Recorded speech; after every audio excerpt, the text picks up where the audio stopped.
Okay, we are officially live and recording. So I'm going to keep looking and making sure. I gotta hide this, Megan, sorry. Oh my gosh. I totally wish that can you see, you can't see my face, which I'm not saying that's like terrible, but I'm trying to figure out why I am not, oh my gosh, hold on. Let's pause. Get it together. Okay, figured it out. Woo! Oh my word. Okay. And I'm using my daughter's iPad for my notes, and it's like she has it set to where I think it like goes black every like 45 seconds. So that should be amazing. I hope y'all are having a great Thursday. When it's one of those things, I'm kind of going about the motions, and I went ahead and ate before this because I have back-to-back calls today. And I was like, oh my gosh, I feel like it's been forever. Like I miss y'all when we are this far apart in live trainings. You know what I mean? It's different. Anyway, so before we get started with the actual printout and presentation and training, I want to first start off. Oh, 2 people. I got it. Y'all, I'm sorry. Oh, it's popping people in and out. Good morning. Good morning. Okay, I think you're hopping in. Sorry, I'm going to try to wait just a couple minutes and let everybody else get in. But I wanted to remind y'all, as you're on this journey of living a deliberate life, overcoming your overwhelm, attacking your anxiety for the purpose of alliteration, because I love alliteration, that progress is made not by always winning, but by always attempting. And that is how we get stronger. That is how we adapt. That is how we overcome. That is how we move forward. So for as many ups you have, you'll have downs. For as many wins, you'll have what you think are losses. But that is just because of what we have been trained to think about failure and about loss. We have been trained to think that it's bad and that it means something about who we are, and it is untrue. Failure, loss, all of those things are just opportunities for us to grow harder and stronger and deeper into the version of ourselves, the highest version of ourselves that God has created us to be. And it is so fun doing this work with y'all, because in order to do this work with y'all, I have to do this work for me, right?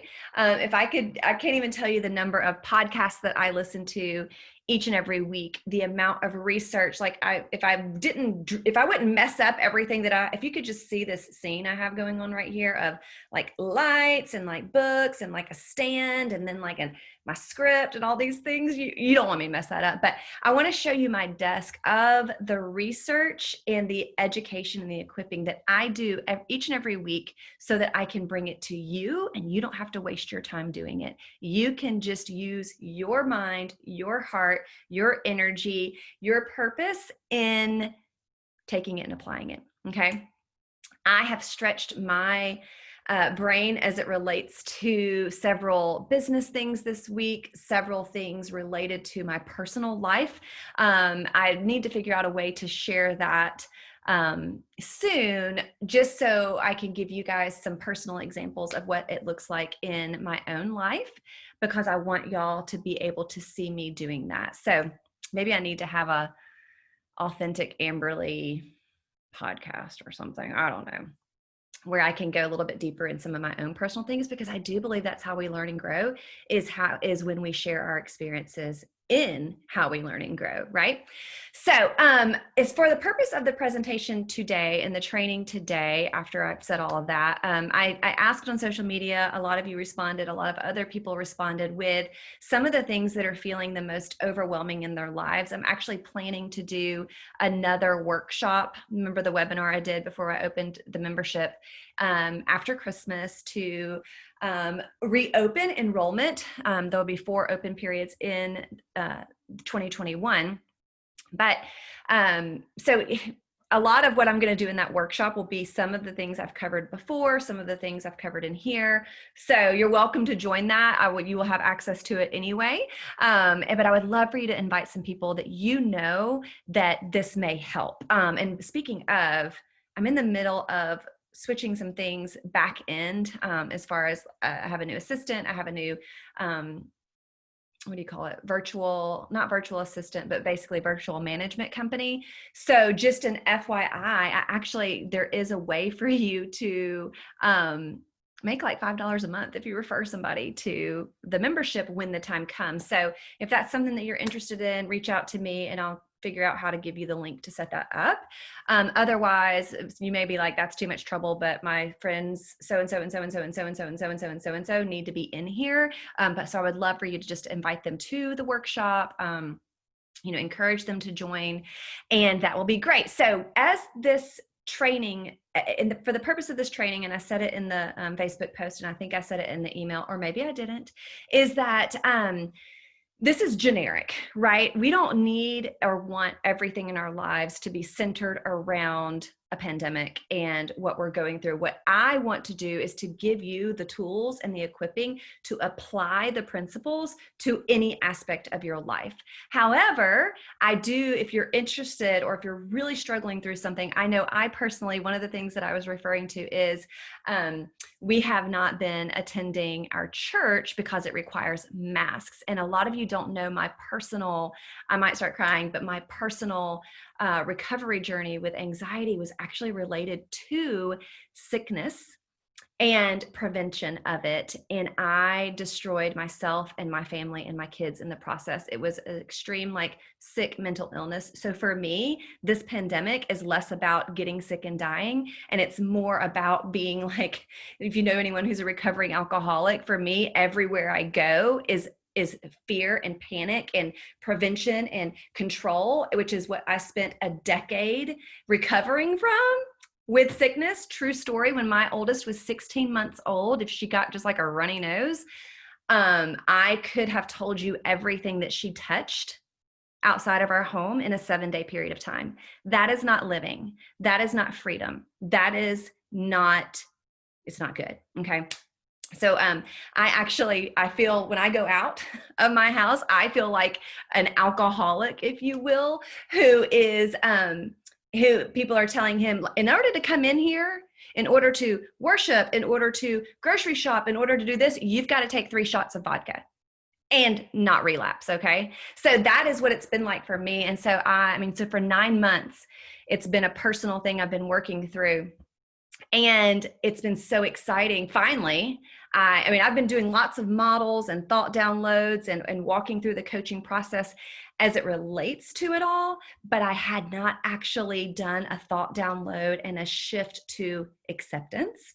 And I don't want to get into that too much here. I hope that you wouldn't think this is coming across in any way like political or philosophical. I don't want to influence in any sort of way but I just wanted to share with you that we always have the ability to overcome our circumstances. And so through doing the process of the model and self-coaching myself, I walked through this process myself. I didn't even do this with my life coach. So you have the ability to do this also with every circumstance in your life. And like I said, anytime you're going through a coaching model with the C and the T and the F and the A and the R, and you get stuck, and just send it to me in an email, or I sometimes don't always see my messages, and just be like, hey, here's what I'm kind of walking through. This is what I think it looks like. Where am I stuck? I'm happy to email you back and just say, hey, I think this is actually your circumstance, and I think maybe this is where the actions are. So I'm so happy to help you with that. But it was just, I feel so free. I feel so much more in control of my thoughts toward what we're walking through as a world. And not that I was it wasn't debilitating up until that point. There was just kind of a block there for me, but I've moved through it and I'm so excited. Anyway, that's neither here nor there, except to say I'm giving you general kind of equipping as it relates to being unshakable. I went ahead and gave you the printout ahead of time. So, I used to hate it when my professors would wait until the end. And I'm like, Could you at least just give me something to look at? So some of it will be redundant, obviously, because you've already seen it. I need to pull mine out. But stay after, because I'm happy to talk through any questions that you have as it relates to being unshakable in a lot of things that we literally cannot change right now, right? We cannot change so many things, but we can change our thoughts and our feelings and our actions around these things that we can't change. So actually, this is, I may post this in here. I don't know. I need to think through if that would be beneficial or not. But I may do an entire month on feelings, because I want to talk through on a daily basis, what are your 3 most common feelings that you're having? Why do you think you're having them? What would you like for your top 3 feelings to be? And some other things, because I think that will help you with your, Kate keeps getting knocked out. I think it would help you with some of your, Kate, I saw you just keep getting knocked out. It'll help you with some of your, I lost my train of thought.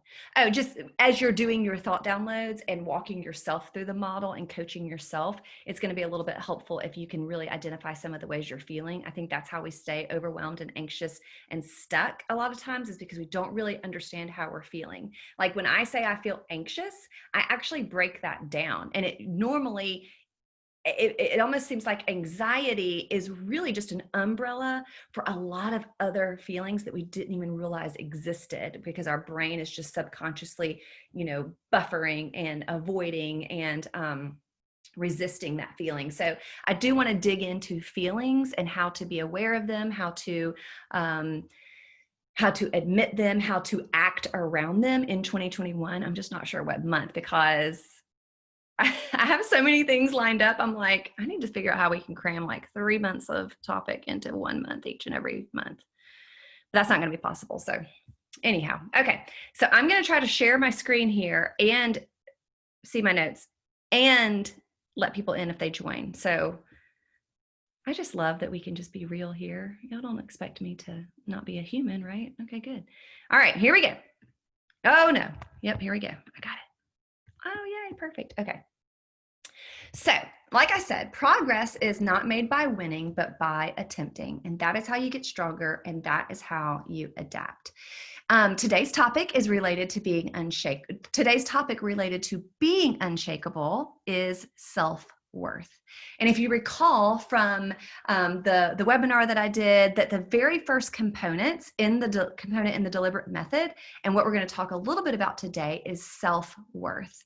And so, as we all know, that this may not be our typical December of family and friend overload, and just gathering with no restrictions or even no thoughts in our mind about, oh my goodness, is this safe? Is this healthy? All the things, depending on where you land.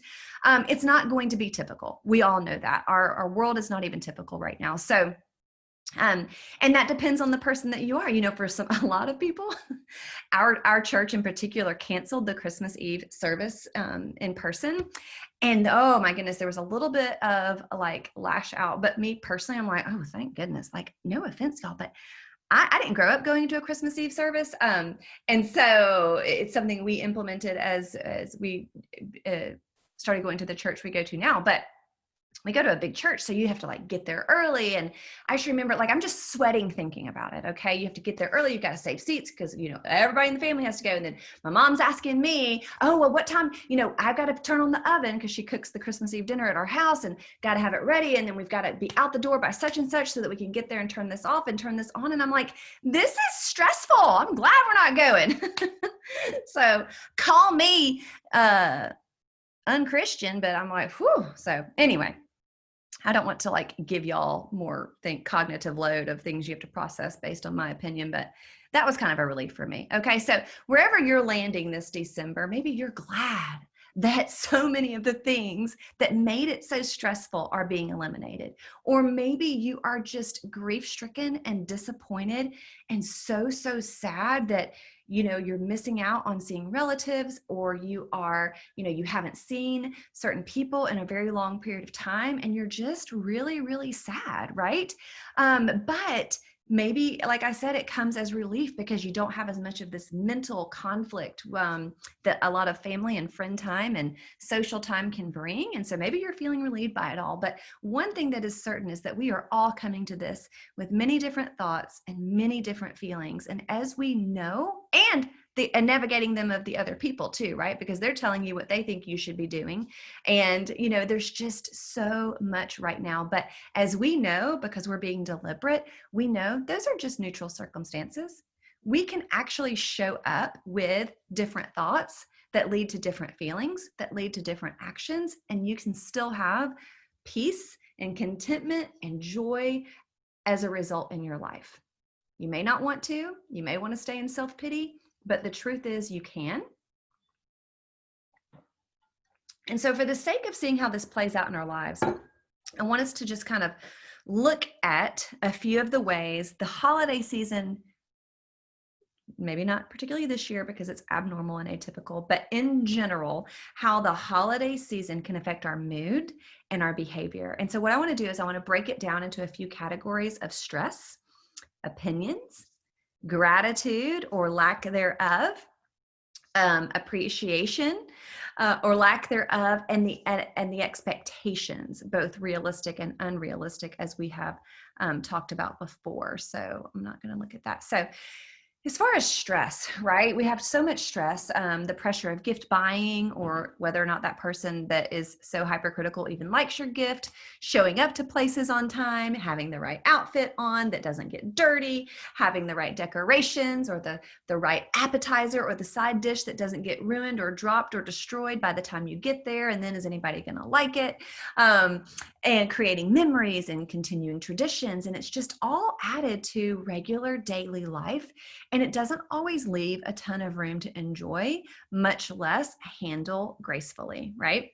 Then we have opinions, okay? Because Aunt Lois loves onions in the green bean casserole, but mom hates them. And so then they argue, and then you get indecisive. And so you just make two, which stresses you out because it's more work. And then you have a plan for how, what gifts you would like purchased for yourself and the kids, right? Because you've been thinking about this for a while and they've been telling you for a while what they want, but it's completely ignored, right? And so, and instead you receive a bunch of, I knew you would love it. And then that becomes the next thing in the donation pile. And then you get criticized for that.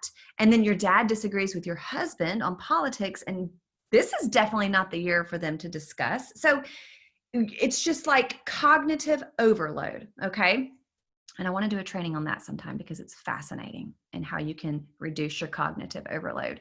Then you've got unappreciation, all right? Because you're the only one that can do all this work and you're the only one that can answer all the questions. And does anyone even see all you are having to do? And then you've got your expectations, which you may need to go back and watch that training again because you thought it was going to be better this year. Last year, you thought that. And now you're learning your lesson that none of it's going to change and it's only going to get worse. And that's not the lesson you want to be learning. The lesson you want to be learning is how do you make it better when it's not, right? And that is something you can control. And so you are 100% right that nothing changes if nothing changes. And the one thing above all the rest, even about changing the things that only you can, remember your thoughts, actions, feelings, and results. But above all the rest, the thing that might need changing the most is believing that you matter. And believing you matter is a deep, heartfelt assurance and acceptance of who you are and whose you are. So when you are confident in who and whose you are, when you are secure in who and whose you are, when you are content in who and whose you are, the stress, the opinions, the ungratefulness, the unappreciation that we talked about, the expectations you can't meet, even for yourself or others from time to time. And they all lose their power over you, okay? And you become unshakable. And tell yourself now, I am unshakable. You're unshakable in the uncomfortable conversation. You're unshakable with your opinionated and critical sister. And you're unshakable when you meet with your boss because you have that deep felt heart assurance of how much you actually matter. Okay. So I have this little breakdown here, how to be unshakable in a life, in a world that may seem to shake. And so, like I said, when we are talking about believing that we matter, we're talking about being valuable, how well you solve problems, how you respect yourself, how content you are in being you, how proud you are of your own accomplishments, and how you choose to learn from your mistakes. Okay, that's how you believe that you matter. And then when you believe that you matter, the things that may cause shaking and the things that have shaken you to your core, if you will, up until now are others' opinions, holiday stress, lack of gratitude, lack of appreciation, and of course, expectations. So another way to believe that you matter, what do y'all think about this? How to make an axe of yourself. You get it? Have y'all heard that before? When you assume something, you make an ass of you and me. So we're going to make an ACC axe of ourselves by having assurance in who and whose we are, having confidence in who and whose you are, and having contentment in who and whose you are. And so I'm going to leave it there for a second. If you're familiar at all with recovery, right? Let me see if I can do this and see if so I can see you again. Okay. When you are confident, or if you're familiar, with recovery, there are so many programs out there. I have a friend who is part of a program in Canada. Oh, that's not helpful. Sorry. So when you're confident in who you are, and no, that's not what I'm saying. Okay. So y'all, you knew what was going on with my kid's iPad, you know how they have all those like cases on them. It's like, and I need reading glasses. It's covering up my notes. Okay. So there's AA, there's NA, there's CR, Celebrate Recovery. There's a ton of others. Like I said, I have my friend in Canada who has her program. There's a 12 Steps for Christians, which is different than Celebrate Recovery. I actually have a few of these books on my shelves.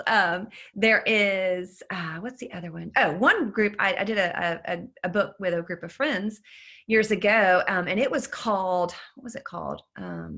That was the one that was called the 12 Steps for Christians. And so I was thumbing through it to just I had some notes that I wanted to add in here to this training.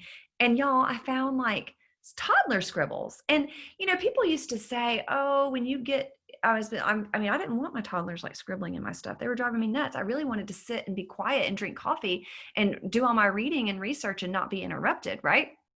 And so it wasn't a big deal at the time, but it's actually now I looked at it and I was like, oh, I just like wanted to touch the little scribbles. Like, oh, I remember those days. And so I found the toddler scribbles and I remembered that I bet that frustrated me then. And I thought, gosh, I wish I'd had all these tools then. And I wish I was where I am now then. But those are the things that got me to where I am, right? Because hardship, right? Struggles, troubles, tribulations, trials, all of these things that we're walking through, anxiety, overwhelm, depression, etc.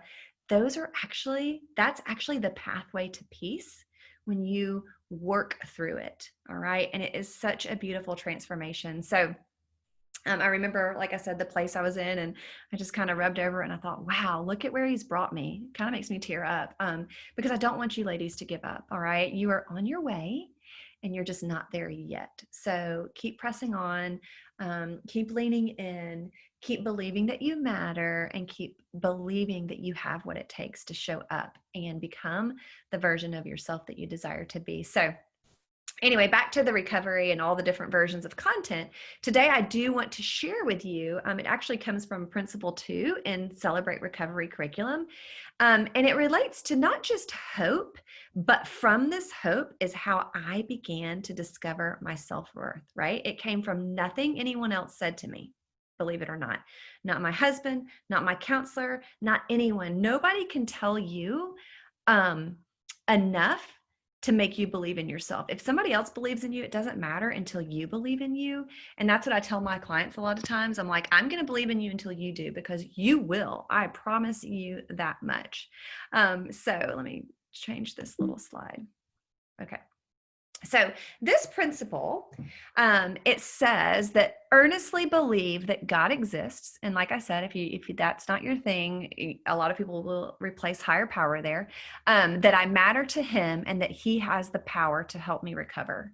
And it comes from the verse, Matthew 5:4, which says, happy are those who mourn, for they shall be comforted. And a lot of times when we struggle with anxiety and overwhelm and all of these things, it's because we have been resisting these emotions that come to us. And there is a time for you to mourn, and there is a time for you to grieve. And I hope that you are doing that as often as you can when it comes up for you. So the H stands for higher power. And our higher power is the one and only, true higher power, Jesus. The O stands for openness to change. The P stands for power to change. And the E stands for expect to change. And that is what I love so much about, and honestly, really and truly, the Celebrate Recovery curriculum, if you will, is the thing that actually changed me the most. And the irony here is it was free, right? But I loved just how my husband just came in. He doesn't, oh my gosh, excuse me one second.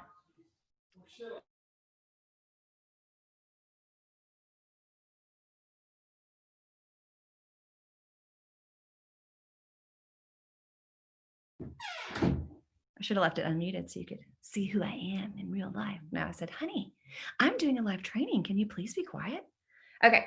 So anyway, let me go back to where I was. But so interestingly enough, all the money I had spent on counseling and so many things, it was this free 12-step recovery. I would encourage anyone to find it if you can. So helpful for that season in my life. It's always beneficial. It was a huge time commitment. I then became trained as a leader. I led my own groups in the curriculum, and I love it so much. But as I was saying, when I began the actual life coaching process, as y'all have seen with the model, like this is the most transforming concept, method, all of it that I've put together for you here and for my one-on-one clients. And it's just so transforming. So, but I did want to kind of throw in that little bit there as it relates to, am I covering it up again? Yep, y'all see that? Okay. So anyway, that I just kind of threw in some quotes for you, and I'm gonna, I'll share them and kind of explain why I threw those in. But I just loved, I do like to use kind of any and all types of information that you can kind of hold on to in your mind. I love quotes. I love scripture. I love all those sorts of things. But I found this one that Eleanor Roosevelt said, that remember always that you not only have the right to be an individual, you have an obligation to be one. And I know for some of us that struggle with anxiety and overwhelm, a lot of times we try to show up as the person other people want us to be instead of who we actually are and how we've been and who we've been created to be. And that leads to obviously a lot of stress and anxiety. And then good old Mark Twain coming in, that a man cannot be comfortable without his own approval. Y'all, this one was so huge for me as it relates to just a little quote, because as I was saying about self-worth and, other people may tell you you matter, but it doesn't matter until you think you matter. Same thing with this, is that you're not going to be comfortable until you are approving and accepting yourself. And I know that that's actually an emotion that comes up with me in a lot of my thought downloads and processing of feelings through the model, is a lot of times I get down to the result and I'm like, oh, okay. So what I'm doing here is I'm not accepting myself, right? And we can't grow into the version of ourselves we want to show up as each and every day if we're not accepting ourselves. And so that's one that pops up often for me. And then let me see the other one. And y'all, I didn't even look these people up. You're probably gonna be like, Amberly, do you even know who that person is? They're like, we're terrible. I'm like, oh, well, they said one good thing and I grabbed it. Okay, let's help each other out here. Okay, so why should we worry about what others think of us? Do we have more confidence in their opinions than we do our own? I feel like that is a huge thing to think about, because I know that I struggled with that, right? Is that I'm more concerned about someone else's opinion of me than I am my own. So that can be a result that shows up for me sometimes, is that I am questioning someone else's opinion, and then I get down to my result and I'm like, oh, and therefore I don't have confidence in my opinion, right? And then your problem is you're afraid to acknowledge your own beauty. You're too busy holding on to your unworthiness. How true is that, y'all? We continually look back in the past and allow that to be evidence of terrible things that we think about ourselves. And that is what is so amazing, and how we have to continually work through coaching ourselves out of that neural pathway that causes us to continue to believe the things we're not and show up as the person we're not, right? And so most of the shadows of this life are caused by standing in one's own sunshine. I'm like, oh my gosh, I think that one was like super precious. It is never too late to be what you might have been. Stay true to yourself. An original is worth more than a copy. I think that's it. Oh, okay, no, it's not. So let me go back to this for a second. Y'all have that in front of you, but I recently read, oh, wait, hang on a second. So with all of that said, this is what you're doing here, right? You're renewing your anxious mind. You're thriving in the hope that we talked about. You're knowing it comes from what he can do in you. You're being open to change. You're finding the power to change both in the tools and in the knowledge and awareness. You're surrendering it, as we talked about in the deliberate method from the webinar. And then you're having the expectation that it's possible and that you will. And so if you guys remember from the workshop, the webinar that I did, the only score that changed as it related to my like clinical depression and what generalized anxiety disorder was self-worth. I mean, it was only like, you only had like 3 points, right? But just that tiny increase, even with underlying depression, even with underlying anxiety, I went on to get out of that bed and stop scrolling everybody else's life on the internet and start living my own and showing up for my own and walking in my purpose that God has created. Now, did that come from a lot of pain? Did it come from a lot of hard work? Did it come from, did it take some time? Yes. And that's okay, because the bottom line is that it is absolutely possible, but not until that self-worth shifts and transforms. And it's so crazy to me that it can happen, right? So, I mean, I experienced it, but I didn't like learn about it. I didn't do research on self-worth, right? It just happened, right?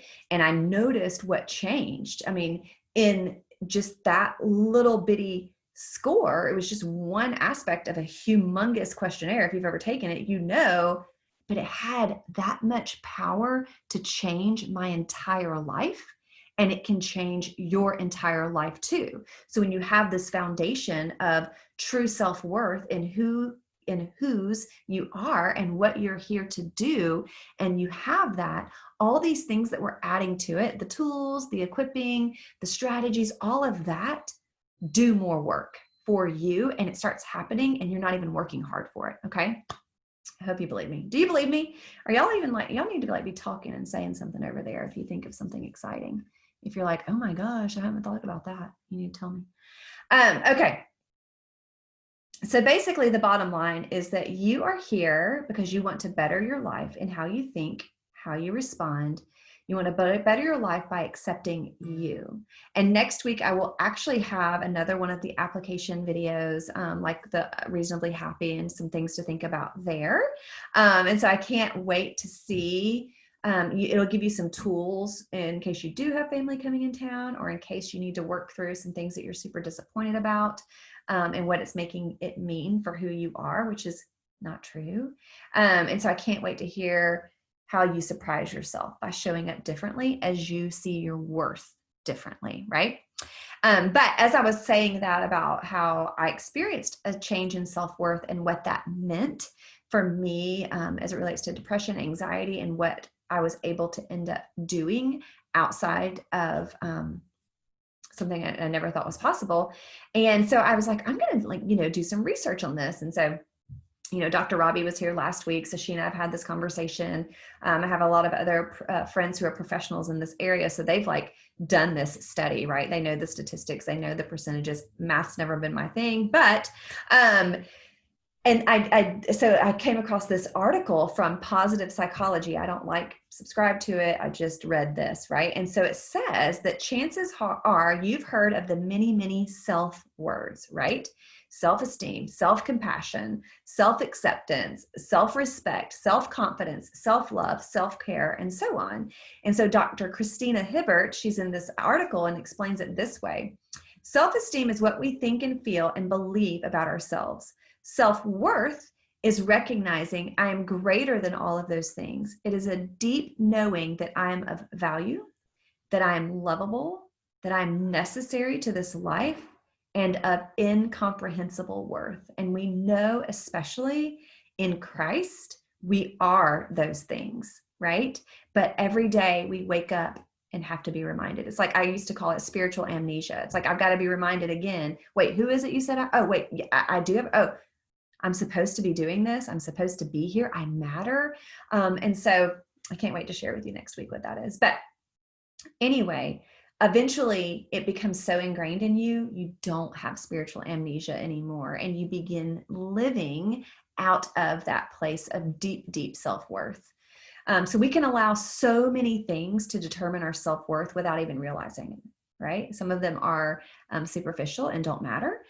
Some of them need to matter, but some of the things that we allow to determine our self-worth without realizing it are status, income, approval and acceptance of others, appreciation of others, job performance, well-behaved children, our likes and our dislikes, our relationship status, our kids' achievements, athleticism. I mean, we can go on and on and on. Those things could be gifts. Those things could be great, but those things are not the determining factor of our self-worth. And when we're confused by that, that's where we see a lot of problems coming in. So anything or anyone but yourself. Here we get to the heart of the matter, which is you're the only one who determines your self-worth, apart from, what we've already talked about. But you're the one that gets to continually choose this. You're the one that has to believe this, because if you believe you are worthy and valuable, especially as a believer, then because he created you, and even if you don't believe that you're worthy and valuable, you still are. So you might as well believe it. You still are. So just start believing it. And the lesson here might be, well, if it's already a fact, then I might as well believe it to be true. So like I said, I provided you with those little quotes. And like I told you about them, I didn't research any of those people. I mean, a couple we know who they are, but I didn't know who a lot of them were. So like I said, if they're sketchy, let's just delete their names, okay? So after this call, let me pull that up. I want you to rate yourself on a scale of 1 to 5.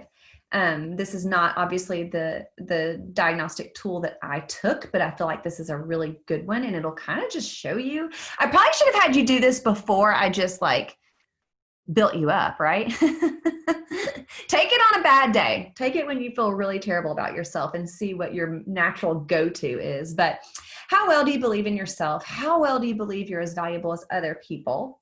How much would you rather be you other than someone else? How proud of you of your accomplishments? How do you feel when you get compliments? Blah, blah, blah. You can take this multiple times per day, multiple times per week, and it will probably change, but you obviously want to look at how you feel about yourself and the thoughts that you're having and how you're showing up when you are feeling the best about yourself, as we see, right? Because this is going to be very telling. So if you score high, that's going to be the higher your self-worth, right? If you score low, then that means, I've got a lot of heart and mind work to do. And like I said, you're probably feeling better right now because you're like, oh my gosh, that's so true. That's so true. So if you take it now, it's probably going to be a little bit inaccurate. That's a failure on my part. But I also want you to take time, and this is something I want you to do on a regular basis. I want you to, and this is not conceited. This is not, I think that's the problem. If we've been taught for so long that it's not okay to think nice things about ourselves, but it's true that you need to be grateful for the ways that you've been gifted and what your purpose is and the value that you have, because you were created for that. Okay. So I want you to, these are great things also to do, especially with your kids, female teenagers in particular. But I see having to do this even with my 10-year-old girl and my 8-year-old boy, right? So things I'm good at, what I like about my appearance, how I help others, what I value the most about myself, and compliments I've received. So I want you to really not be afraid to think these nice things about yourself and to write them down and to do it often, because you've been beat up a lot and we've got to fix that. And you're beating yourself up and we've got to fix that. Okay. So I do want you to sit in some of this week. Like I said, next week, I'll give you a little application video of some things you can do each and every day to increase your ability and willingness to believe in your value and increase your self-worth. I'll probably provide some scripture, especially some of the ones that were super, super transforming for me. And, this training today is really just so you can become more aware of how your self-worth may or may not exist. As you're learning, I just want you to remember that being aware is half of the problem. Just a reminder of the deliberate method. So how to be deliberate is your self-worth, believing you matter to God. The sole proprietor is recognizing what you cannot change. And then you go into the surrender, which is changing what you can, and the shift to experience different results, which is why we are all here. And that brings that part to a close. Was that little dot over the whole time? I didn't even realize I had a cursor until the end. That would have been helpful, but sorry about that. One day I'll have a big fancy technology system where none of those things are a problem, right? And they're only a problem if we think they're a problem. So do y'all have any questions? Do you have any feedback? Do you have any comments? I would love to answer any questions that you have. We've got about 15 minutes. So I'm literally here for 15 minutes.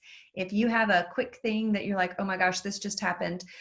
This is my C, this is my T, anything like that. If you have a specific situation you're struggling with and curious how it relates to your self-worth, or maybe you've had this epiphany, you can obviously share in the chat, or you can, let me see, I think you can raise your hand and you can come on video, however you choose to do it. So just let me know. Like I said, there's sometimes a delay in, there's sometimes a delay in when you start typing and you're typing a novel and I'm like, okay, well, y'all have a great day. And I hang up and I don't ever see it. So anyway, I'll just sit here for a minute, very awkwardly, unless you are completely done. If you just start hanging up, I know you have nothing to ask. Or maybe you're like, no, I was wanting somebody else to ask. I need to show y'all. Oh, is there a way we can print the slides out? Yes, there is. And I'm actually going to show it to you. I need to figure out what I did something wrong this time. It wasn't completely wrong. But I'll show you, I did print it out and it looks like this. So it prints kind of sideways. So it goes like this time, which makes sense because the presentation is in landscape mode. And then when I went to print it, I was like, what? It was like showing half of the stuff. So it definitely can be printed. And I'm going to show you kind of how I did it so that I would do it from your computer. I tried to do it from my phone so I could tell you. And I didn't have full range of options, which is super annoying because I don't know if you have if you print most things from your phone, it's super convenient. So I'm sorry to inconvenience you. But what I did was, let me see if I can find it real quickly. Let's see here. No. What in the world? Okay, hold on. Oh. Okay, hold on again. All right. So what I'll do here is look at what a mess that is back there, y'all. I'm so embarrassed. Here it is. Okay, so when you take the PDF, this is what it did for me. Go up here to File. When you go to Print, move that. Okay. That is not what, well, I guess that's fine actually. So it prints fine that way. But then there was another way that I went to print it that you might need to do. And I put it in the email. What did it say? It said something. Anyway, you have an option to, I think mine is now defaulted to that because I changed it the other day when I was playing around with this. But basically you have to choose fit to scale. Should be an option, and then it'll print out correctly. Who is this anyway? iPad 2. So try that. If that doesn't work, let me know, and I'll see if I can help you figure it out. Great question. Great question. Hey, Heather. So do y'all have any other questions? Anything, any wins, anything, how was Thanksgiving? Did you have any struggles that you overcame? Did you see something big happening in your life? I love, y'all shared some really great things in the group that just delight my soul to see other people. You know, sometimes I was like, you know, as y'all, he's made himself some lunch. And he's got the TV, he's watching TV while he's doing lunch, and it's so loud. So I'm sorry, but do y'all have any other questions, comments, wins, struggles that you want to just get out there and get a little feedback on? Anything whatsoever. I am still here. Anything? Now my... Hey, I'm muting myself. Hello. Hey, Kate. This is actually Elizabeth. I was like, actually, right when I said that, I was like, oh no, Elizabeth normally uses her daughter's login. It comes through as Kate. Yes. I was going to ask you on one of your things. It's one of the things I struggle with, having anxiety and now OCD diagnosis is like your clean house and everything being neat and organized. And I remember in one of the things you said, like letting your house go to like a B+ instead of an A+. How do you get yourself there? Like I can get there for about 3 days and then like all the crazy comes out because I can't handle it anymore. I get it. Oh my gosh. I've done it many, many different ways. How old are your kids? 4 and 10. Okay. What does your 10-year-old help with? I mean, she's like her dad and like doesn't see the mess. Like they literally will step over the clothes and I'm like, couldn't you just put those in the hamper? They're like, what are you talking about? Like they don't see it at all. Right. Mine don't either. So they have to be reminded. I actually reminded, if you will, my 8 and 6-year-old boys this morning when their room was an absolute and total disaster that they actually cleaned up yesterday. I reminded them that the rule is you actually do not get your iPad time each day when your room's a disaster. So I like that. Yeah, so you may want to come up with 5 things that she can actually do well enough to give you a B+ that takes it off your plate and takes it out of the cognitive load, and keep it simple. Don't give yourself another system, a chart, none of that. Just, what's her name? Kate. Duh. Okay. Kate, just be like, Kate, hey, so listen, I've got 5 things that I really need your help with each day. I know that you do a really, really good job of these, and it would be super, super special. And each day when you get them done, I just wanted to remind you that's when you're going to be able to use your et cetera, et cetera. Gotcha. Yeah. Okay. Okay. So that's one way. Now, I mean, and so I'm going to kind of walk back through when I wasn't at this. My kids are 13, 12, 10, my girls especially. So they are extremely helpful. Believe it or not, the more you talk about it, the more you train, the more you teach, they do eventually do it almost to your status. And so, and that, like, they can get it to B+ for me. So yeah, yesterday was like a total win. She like picked up all downstairs, all the things. What do you do about your husband? So my husband's now responsible for his own laundry, and there are piles of it everywhere. I take his piles of junk that are everywhere, and like things that don't get open, things don't get thrown away. I mean, business cards, like I'm telling you, it is like, if I like in like A+ status, he is like not even on the alphabet. He's somewhere around Z, okay, Z-. And I literally just keep buying baskets, and I just put all of it in a new basket, and then I stick it in a neat little tidy place where I don't see it, but just the basket. So that's one thing I do. As far as how to do my mental shifting on that though, is it might be a time, we haven't talked a ton about this, but where when you're getting like super, super irritated, stop. And I want you to list 50 things you love about him, 50 things that he's good at. Because what happens more than just the disorganization and the mess and the clutter and the fact that they don't care about what we care about is you make it mean something about who he is, and then you show up as that wife to the person you don't like. Yes. Does that make Love sense? It. Yes, 100%. So when you actually just, make a list, I should probably go back through where I used to have to do it a lot. And this is what I'm talking about with y'all, that the more you practice these things, they actually eventually happen naturally, or they don't attack you as much, because I've done it so many times. And so I have lists in my phone. Like if I die one day, he's going to be like, what the heck?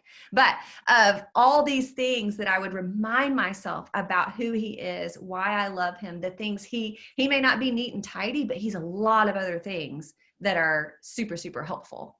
Right? Yeah. So that's helpful. Another thing I would suggest is to pick 2 or 3 zones in your house that are like your have-tos. And just focus on those 2 or 3 for now. And I know that sounds like the hardest thing to do, because when I was working with the person I was working with, and she would try to tell me that, I'm like, no, you don't understand. Like, I can't just have 2 or 3 zones. I need like all the zones. And it's just, you have to get to the point where, and I don't know what that looks like for each of you, but you have to get to the point where the misery of what it's making you be is stronger than the misery of not having it done. Yes. Did that register? Yes. Okay. I'm getting there. I know. That's 3 days is better than 1 day, right? Yes, I'm telling you, it really, really is. Or, try to work on some time blocking to where you say, okay, I will give myself an hour each day to go through, and y'all have probably done the Fly Lady. I don't know if I have the only thing I've done Fly Lady is she goes to bed every night with a clean kitchen sink, right? And that's like one of the things she does, but one of my friends used her. So yes, just like you said, like do like an hour, and as much as you can get done in an hour, that can be another thing too, after you've gone those 3 days that you're kind of working on it, right? Then today say, okay, I'm going to spend an hour and this is what I'm going to do. Put on a podcast. Don't let it be stressful in and of itself. Let it be something you're enjoying, because you are killing 2 birds with 1 stone. Yes. Okay. Love that. So helpful. Yay. Okay. Let me see down here. Megan said, okay, so Diane, yes, I hope that was helpful. I guess you're talking about the B- house status, not the printing out the slides. Okay. Megan, what do you mean by zones? Okay. So I should actually show y'all how messy my house is right now. And here's another thing that happens. You become so much more excited and focused on your purpose work and showing up as the version of yourself that you desire to be. You're expending, is that the right word? More energy on that than you are on caring about your house. And I'm not talking about, I'm going to give y'all a little tour. Okay. Now, my office right now has piles everywhere of things, okay, that you can't see. But yesterday I did an hour in here, if that tells you anything, and I was listening to a training video of my own, not my own training video, a training video that I pay for.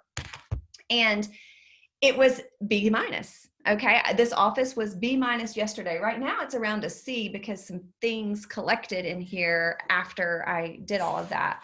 So by zones, Megan, you could divide up your zones depending on what your house looks like as kitchen. So I have a zone of kitchen dining room. I have a zone of living room, laundry room, and then I have a zone of office. And then behind me is two of my girls that share a room, their bedroom. I don't touch bedrooms anymore. I close doors. Okay. And then, so I really like for this one counter in my kitchen to be clean. It's about that, maybe 40% of the time is it actually clean. And I just like walk past it. So give yourself a room, whether it's your bathroom, whether it's your closet, that is like only yours. You're the only one responsible for it. And it makes you really, really happy when it's nice and neat and clean. So if it's your bathroom and like your counter's organized and your makeup's where it needs to be, just go sit in there for 30 minutes and take a book. Just sit in your bathroom floor and enjoy that little bitty space that you can control that does look neat and tidy. That was a side note. So back to the zones. When my kids were younger and learning how to do chores and whatnot, I actually have 1 minute because I have a one-on-one client here at 12. We would, I would do like the playroom was a zone, the kitchen was a zone. What else was some of it? The dining room was a zone, and everybody would have a responsibility in the zone. So that's not super, super helpful if your little ones are too young to like vacuum the floor, but get them started in it. Like anybody, any kid, any 4-year-old, my 3-year-olds have vacuumed floors. Okay. It may not be to your status, but it gets them into the habit of helping and doing their best and just actually vacuuming. And then when they're 13, they actually do a good job. So, okay. I love you ladies. I've got to go. I want to finish this conversation, and we can, when I post it in the Facebook group later, after I upload it and switch it over to YouTube and all of that, ask any more questions and I'll type you up a response. Okay. Hope y'all have a great day. Bye.